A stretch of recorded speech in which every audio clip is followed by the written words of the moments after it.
हरसिद्धि मंदिर के बाहर फूल, प्रसाद व अन्य सामान की दुकान लगाकर अपना जीवन यापन करने वाले दुकानदारों की दुकान हटाने के बाद में आज सभी दुकानदारों में मिलकर किया नगर निगम का घेराव और नगर निगम कमिश्नर के नाम अपनी मांगों का ज्ञापन दिया। उज्जैन महाकालेश्वर मंदिर क्षेत्र में बड़े गणपति मंदिर के पास की दीवार गिरने के बाद में नगर निगम व पुलिस बल द्वारा बड़े गणपति हरसिद्धि चौराहा से लेकर कहारवाड़ी क्षेत्र तक फुटपाथ पर अपनी दुकान लगाकर अपना जीवन यापन करने वाले दुकानदारों की 3 अक्टूबर हटा दी गया था, जिसको लेकर अभी तक किसी ने भी दुकानदारों की सुध नहीं ली है, जिस पर आज सभी दुकानदारों ने मिलकर नगर निगम का घेराव कर नगर निगम कमिश्नर के नाम पर अपनी मांगों का ज्ञापन दिया। इसके समर्थन में उज्जैन उत्तर विधानसभा की कांग्रेस की प्रत्याशी माया राजेश त्रिवेदी व नेता प्रतिपक्ष रवि राय भी पहुंचे और सभी दुकानदारों के पक्ष में नगर निगम का घेराव किया और मांग रखी कि जिला प्रशासन द्वारा जो दीवार गिरने के मुख्य आरोपी है उनके ऊपर कार्रवाई न करते हुए गरीब दुकानदारों के ऊपर गाज गिराए हैं। इन लोगों ने त्योहारों को देखते हुए लोन व समूह उठाकर उधर पैसा लिया है और अपनी दुकानों में सामान भरा है। अब जब दुकानदारों की दुकान हटा दी गई है तो इनके ऊपर दोहरी मार पड़ रही है। एक तो उधारी का पैसा लौटाना, दूसरा अपना घर चलाना। यह लोग करे तो क्या करे। ऐसे में निगम प्रशासन को इन्हें कोई उचित वैकल्पिक व्यवस्था करके देना चाहिए जिससे इन लोगों का जीवन यापन चल सके। बड़े गणपति से लेकर कहारवाड़ी तक तकरीबन 2000 से अधिक लोग अपना व्यापार व्यवसाय चलाकर जीवन यापन करते हैं। उनके साथ ऐसा दोहरा व्यवहार उचित नहीं है। वही महिला दुकानदार की माने तो आज उनके घर पर खाना खाने के भी लाले पड़ गए हैं और उन्हें बड़ी मुश्किलों से अपना घर चलाना पड़ रहा है। यदि जल्दी ही कोई उचित व्यवस्था नहीं की तो हम लोग भूखे मर जाएंगे। बाइट माया राजेश त्रिवेदी। बाइट दुकानदार महिला। बात होगी महाकालेश्वर मंदिर के बाहर जो महाराजवाड़ा स्कूल के बाहर गार्डन बनाया जा रहा है, उसकी जो एरन की दीवार थी उसके ऊपर 8 इंची एक दीवार उठाई गई थी ईंट की। उस ईंट की दीवार को उठा करके उसके पास में एक और दीवार बनाई गई और उसके बीच में करीब 100 ट्रक मिट्टी भरी गई। अब जब मिट्टी फूलती है तो वो तो जगह बनाती है, पानी ने अपनी जगह बनाई और वो दीवार वहाँ से गिरी। वो उस गिरी हुई दीवार का पूरा ठीकरा पड़ा है इन छोटे छोटे से व्यापारियों के ऊपर, इन सब माता बहनों के ऊपर। जिस दिन शक्ति के त्योहार की शुरुआत हुई, नवरात्रि में घट स्थापना हो रही थी, जिस दिन घट स्थापना हो रही थी, ये बेचारी सब भागती भागती आई और इन्होंने अपनी दुकान का सामान बचाया। ये स्थिति कर दी कि इस प्रकार से उसको बुलडोजर से तोड़ा जा रहा था, ट्रेन चला करके और सामान उठाया जा रहा था कि जैसे कोई चोरी चकारी कर रहे होंगे। ये लोग काम करते हैं ना, और इनका व्यवसाय खत्म किया गया। इनका जो सामान था, एक एक व्यक्ति का 8-8, 10-10 हजार रुपए का नुकसान हुआ। सामान नहीं उठा पाए। मां तुलसी पीठाधीश्वर पहुंचे अंकित ग्राम सेवाधाम आश्रम।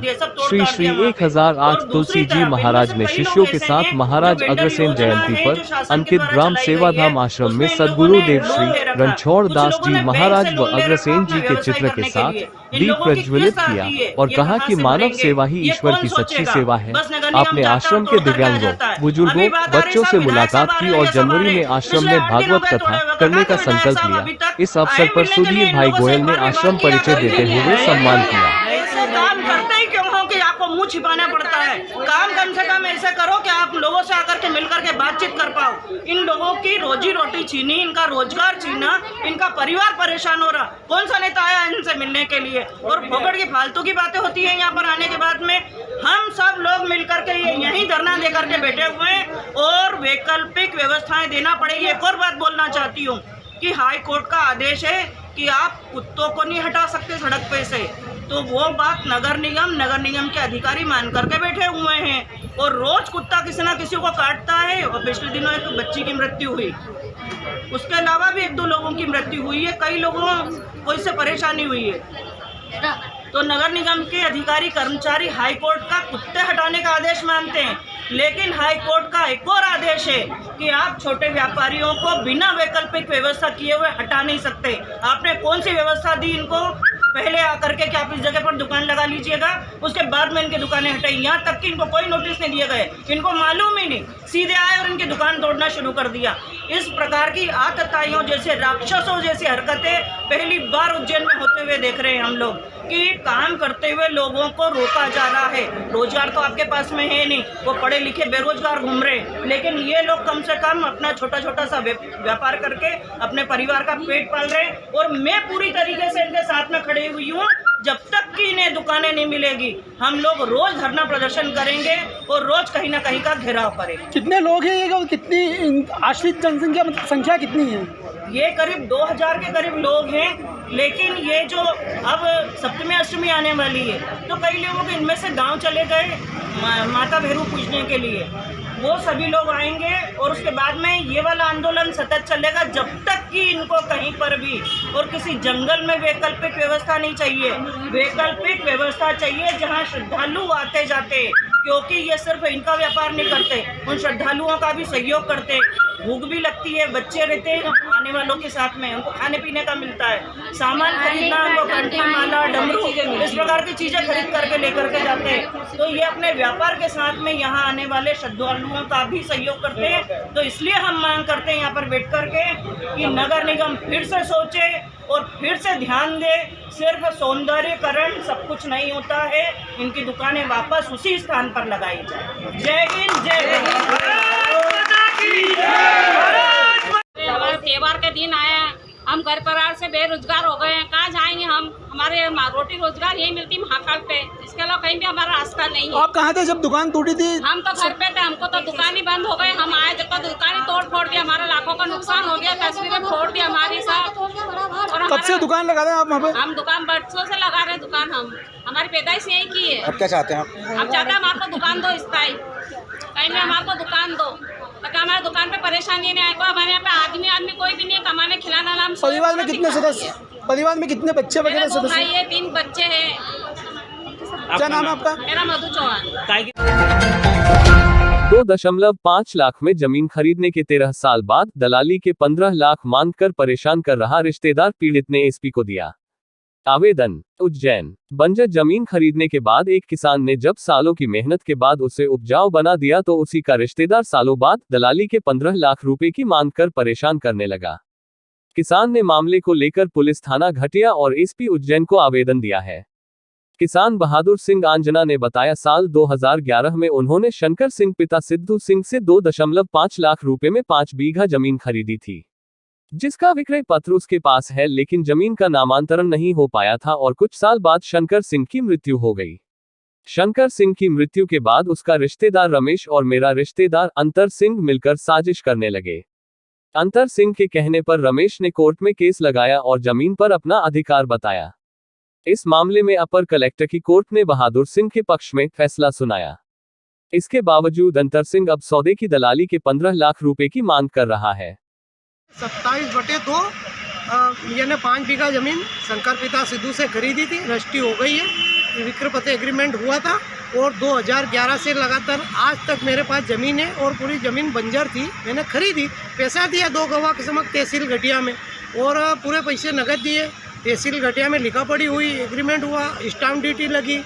स्टाम्प ड्यूटी कोई ऐसे तो लगती नहीं है, स्टाम्प ड्यूटी लगाई और जब से मैं खेती कर रहा हूँ इसके बावजूद ज़मीन का रेट बढ़ गया अब आके, और अभी तक इन लोगों ने कोई आपत्ति नहीं लगाई 14 वर्ष के बीच में।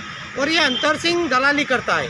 अंतर सिंह कौन है? अंतर सिंह मेरा काका लगता है, उसका और मेरा 3 बीघा ज़मीन का प्रकरण चल रहा है कोर्ट में और वो विचारधानी कोर्ट में प्रकरण दोनों का चला आ रहा है।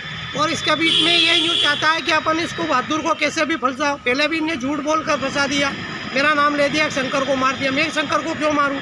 शंकर को मारने वाला यही है। जब यह आदमी सलामत हॉस्पिटल में घूम रहा उसके साथ ही दिन भर सुबह से शाम तक उसके साथ में था, तो मैं उसे कैसे मार दूं? मेरा नाम झूठा आरोप लगा रिया। और अगर तेरे पास कोई सबूत हो तो तू वीडियो बता दे, भाई ये बहादुर मारे, तेरे पास कैमरा चलाता है तू, तो भाई मेरा फोटो खींच सकता है। आपको धमकाता भी है? धमकाता है और 15 लाख रुपए की मांग करता है। और मैंने 5 बार एसपी साहब को यहाँ शिकायत कर, IG जाके शिकायत कर दी। अभी इसने खुद ने न्यायालय महोदय के ऊपर आरोप लगा दिया कि न्यायालय ने उसको ज़मीन दे दी। भैया ज़मीन मेरे पक्ष में है, ज़मीन कागज मेरे पक्ष में, तो न्यायालय तो जो तत्व के आधार पे मुझे फैसला देगा ना। जमीन आपके कब्जे में हो चुकी है? कब्जे आज नहीं, 14 साल से मैं खेती कर रहा हूँ। क्या चाहते हैं? दोनों फसल रहा हूँ, बार बार झूठी FIR करवाता, झूठी प्रकरण लगाता, प्रेस मीडिया को बुला के कहता है कब्जा कर लिया। पट्टे पे कैसे हो गया भाई कब्जा? आप क्या चाहते हैं? हम ये चाहते हैं कि इसके खिलाफ सख्त कार्रवाई करें और इसको पुराना तत्काल जेल भेजा जाए। मैं तो इसको ये कह, क्योंकि ये आपस में गांव में झगड़ा करवा रहे हैं। शराब पिलाकर रमेश का मेरा कोई विवाद नहीं है, रमेश का और मेरा कोई विवाद नहीं है। कौन से गांव से? ये पिपलेटा का मामला है। घटिया की पिपलियाटा? पिपलाटा तहसील घटिया है और बेवजह परेशान नाम कर आपका? रहा है। मेरा नाम बहादुर पटेल है और ये बेवजह रोज इधर उधर करता रहता है। जब कोर्ट न्यायालय है, न्यायालय किसी की सगी नहीं लगती है। जब न्यायालय फैसला दे रही, न्यायालय के ऊपर ही आप लक्षण लगा रहे हो। दो न्यायालय ने, अपर कलेक्टर महोदय ने मुझे आदेश दिया, ठीक है। अनुविभागीय अधिकारी ने आदेश दिया, तो कोई तत्व के आधार पे ही फैसला करते हैं ना, उसके ऊपर। शहर के मध्य विराजित भक्तों को आशीर्वाद देने वाली चामुंडा माता को 56 भोग लगाया गया। यहीं पर खीर और फरियाल का वितरण भी। उज्जैन चामुंडा माता मंदिर समिति द्वारा नवरात्रि के 5वें दिन मां चामुंडा को 56 भोग लगाया गया। इसमें तरह तरह के व्यंजन बनाकर माता का दरबार सजाया गया। मुख्य पुजारी शरद चौबे और सुनील चौबे ने बताया कि 56 भोग की विशेषता यह है कि बाजार से मावा नहीं खरीदा जाता। समाजसेवी हरि सिंह यादव को मां ने आशीर्वाद दिया, उसी के फलस्वरूप उनके सौजन्य से यह भोग लगाया जाता है। मंदिर परिसर में शुद्ध दूध से मावा तैयार किया जाता है। इसी मावे से करीब 7 विभिन्न प्रकार की मिठाई का निर्माण होता है। निर्माण में शुद्धता का पूरा ख्याल रखा जाता है। निर्माण में सहयोग देने वाले हलवाई और सहयोगी स्नानादि से निवृत्त होकर पहले मां की पूजा करते हैं, उसके बाद निर्माण शुरू होता है। मंदिर समिति के सदस्य पूरे समय मौजूद रहकर अपनी निगरानी में भोग का निर्माण कराते हैं। मंगलवार सुबह से भक्तों को 56 भोग का प्रसाद वितरित किया जाएगा। ये जैसे पंचमी है और प्रत्येक अश्विन मास की पंचमी को माँ चामुंडा को भव्य श्रृंगार करके 56 भोग लगाया जाता है एवं दूसरे दिन छठे दिन सुबह से ही 56 भोग प्रसादी का वितरण किया जाता है एवं आज दिन भर फरियाली कृषि का वितरण हो रहा है। ये माता जी के भक्त हरि सिंह जी यादव के द्वारा प्रत्येक वर्ष लगाया जाता है। मैं पुजारी चामुंडा माता मंदिर सुनील चौबे।